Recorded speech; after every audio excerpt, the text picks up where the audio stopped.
Grand Theft Auto 6 is definitely one of the most anticipated games of all time, and PC gamers are missing out. A moment of silence for the PC gamers waiting until 2027 to play GTA 6. I have no problems with that because I'm more interested in GTA 6 for the story rather than the gameplay, and that can be easily digested by watching the cutscenes on YouTube. I'm fine waiting for GTA 6 to come out on PC. What I cannot wait for is Nvidia's RTX 5060 Mobile. Please don't screw that one up, Nvidia, just like you screwed the rest of the RTX 5000 series. Missing the launch date of a cultural phenomenon like GTA is crazy to me. No, it's not crazy at all. There are many games that I've totally missed due to time and schedule. Some I miss because they're just remakes or remasters of games that I already played. They're getting common nowadays. People really should stop subscribing to the FOMO mentality because it's really not healthy. You're not gonna miss anything not playing GTA 6, or any of the GTA games for that matter. A PC gamer bitching about a game that it won't have at launch. The coping is already starting. Enjoy YouTube next year! First off, thank you. I will enjoy YouTube next year. They usually have the full gameplay uploaded before you even get a chance to finish the game. So enjoy me knowing the story first more than you will, dumbass. Second, the guy isn't bitching about PC gamers not getting the game. He's talking about how some people are delusional thinking that GTA 6 will run at 4K 60 FPS on the PlayStation 5 Pro, when the hardware in that thing is already several years old. The PC cuck complaining about performance of a game for a system he doesn't own.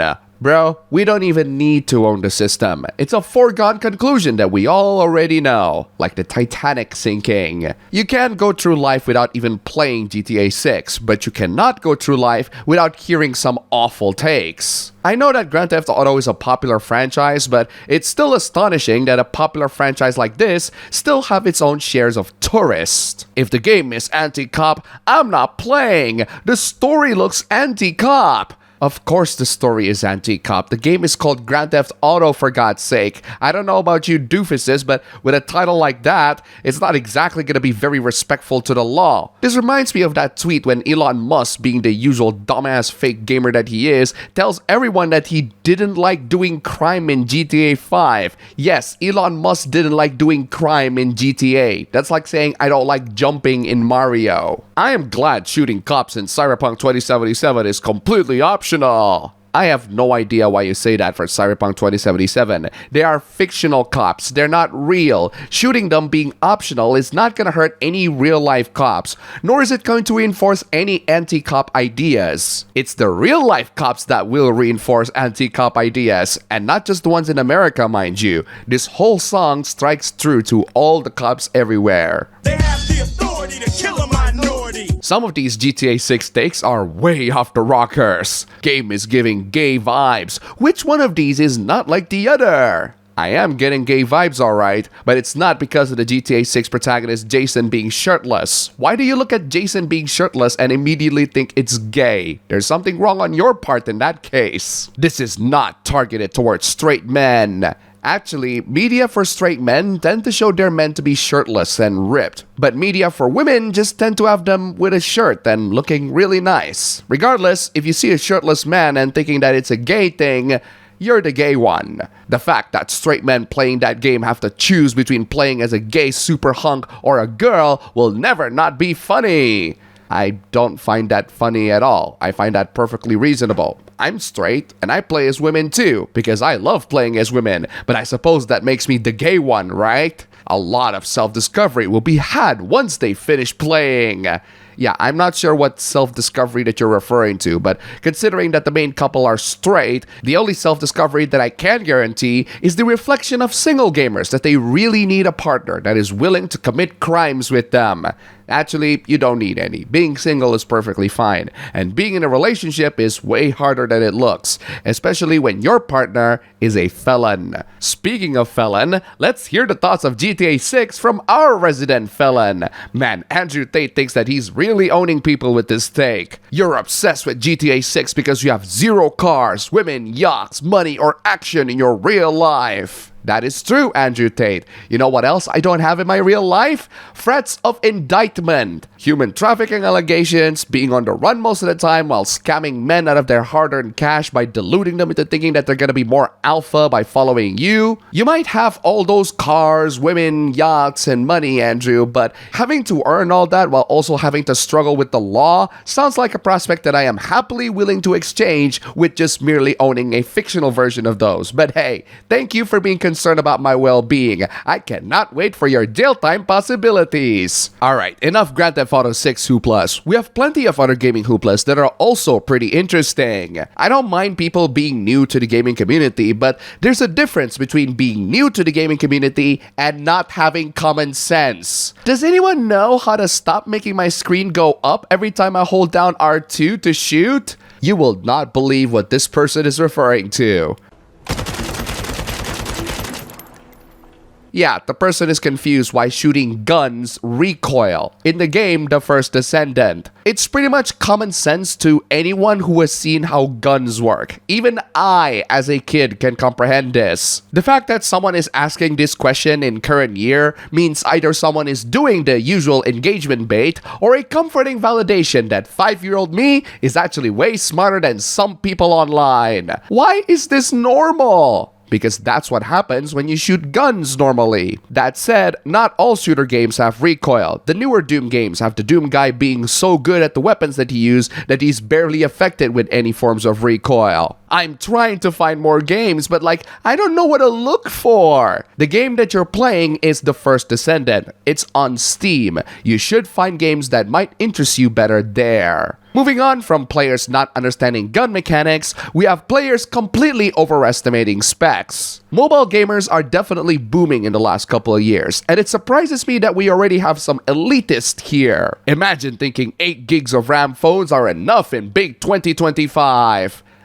Yeah, 8 gigs of RAM phones are good enough for pretty much everyone, and I don't know what makes you say something like this. I decided to look it up, and it turns out that the biggest use of RAM for your phones right now is surprisingly not just gaming, even though gaming is going to consume your RAM too. It's also on-device AI features. If your phone has AI features, it will need more RAM for processing. Even so, 8 gigs of RAM is still perfectly fine for 99% of people, and this is true even for all of you mobile gamers. Most entry and mid-range phones are already equipped with 8 gigs of RAM. To suggest that you need way more than that is ludicrous. Moving on from mobile gamer elitists, we have console gamers trying to be elite. I'm not quite sure why you're measuring gaming skills this way. I'd argue that PlayStation has the most skillful of gamers. How would you know that? Then you cited games like Demon's Souls, Bloodborne, Returnal, Stellar Blade, Silent Hill 2, Rise of the Ronin, and Neo. I don't really know why you use these games as benchmarks for skills. I don't even know which one is the most skillful gamers between the console owners or the PC owners. I'd argue the most skillful gamers are the ones that are actually good at the games, regardless of the platform they have. It's rather inconclusive to say which one of the 4 big platforms that have the most skillful gamers. I don't know why you resort to them being the most skilled as a response to PlayStation gamers being the softest groups. I personally think there are loads of thin-skinned doofuses in the console war in all sides of the platform, and there are definitely loads of them on the PlayStation side. I do have to give PlayStation fans some credit. This is definitely not acceptable. Doom: The Dark Ages shipped with only 85 megabytes on the PlayStation 5 disc. That's right, if you bought the physical copy of Doom: The Dark Ages, there's basically little to no game in there. All you get is some license file that allows you to download the game from the cloud. This is not new. There are loads of games that did this. Sometimes it's understandable because some modern games are like 200 gigs and they are not enough to fill in one Blu-ray disc, which is like 128 gig maximum. I propose all physical copies in the future to move on from Blu-ray discs to SD cards. The fact that it can go up to half a terabyte and more is good enough for modern games. That or game developers really should learn how to optimize their games so that they don't balloon in sizes like that. After PlayStation and Xbox losses, we have Nintendo continuing their streak on being the scummiest corporation in the gaming sphere. What the hell is Nintendo thinking? If you want to mod your Switch 2 by adding custom firmware or homebrew apps, think again, because in Nintendo's End User License Agreement, or EULA, Nintendo may be allowed to make your Nintendo Switch digital products unusable if you decided to modify the firmware. I mean, technically, yes, if you don't know what you're doing, you might be at risk of breaking the system. But people seem to get the impression that Nintendo is willing to break your system the moment they detected that you are modding or jailbreaking it. Personally, trying to mod or jailbreak a recently released hardware while they are still receiving software updates is incredibly risky and should not be attempted by anyone who isn't an expert. That still won't stop expert hackers from trying to hack the upcoming Switch 2, and that won't stop them to try to find ways around it. Yet again, this is another installment of Nintendo versus hackers. We'll have to see how that goes in the future. Don't worry, we have more Nintendo shenanigans for you guys. Did you know that Nintendo might record you if you're using the game chat feature for up to 24 hours? Apparently, this was done to report potentially inappropriate interactions that may infringe applicable laws and or Nintendo's code of conduct. So you're breaching people's privacy in the name of the law. Nintendo claims that the recordings are to support a safe and family-friendly online environment. Personally, if you want a safe and family-friendly online environment, I recommend muting the whole freaking chat because you cannot control what strangers do on the internet, but you can protect yourself from being exposed by their shenanigans. I feel like recording people's conversations with the game chat for up to 24 hours to make sure that the users comply within Nintendo's terms of service is a violation of people's privacy. It's like Nintendo holding a gun to everyone and calling it protection. This isn't freedom. This is fear. Here's one more instance of Nintendo hating you as a consumer. Nintendo blocks class action lawsuits, which means that you are not allowed to sue them or partake in class action lawsuits as soon as you agree to their End User License Agreement, or EULA. Instead, if you have issues with Nintendo, then the issue will be on an individual basis rather than a collective, which means the legal fees are entirely yours to pay. Some people say that this is in response to the lawsuit towards the Joy-Con drifts, which happened back in 2019 and 2020, and they still haven't provided a legitimate solution. Heck, forget the Joy-Con drifts, the Joy-Cons in general are some of the most fragile controllers that I have ever used, and they're expensive here. I went through 4 to 5 pairs, and they're all broken in some way or another. To have Nintendo to prevent users to participate in class action lawsuits that hold them accountable is some of the scummiest moves that a gaming corporation could ever make. People have the right to sue whatever entity they like. Whether that lawsuit will proceed to the court of law is entirely up to the judges. I highly doubt that this sort of thing is going to pass the judges. The judges will absolutely rip Nintendo for basically saying, well, actually, Your Honor, these users that sue me in court today have agreed to their EULA that they would not participate in class action lawsuits.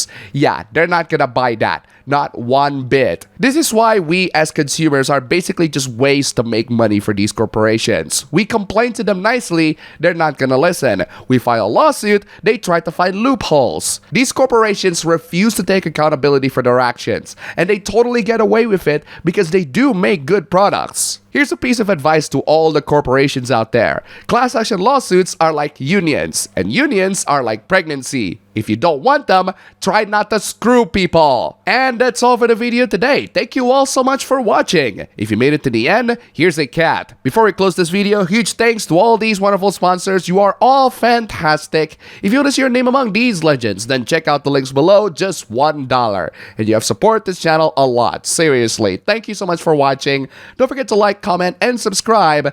I'll see you all next time.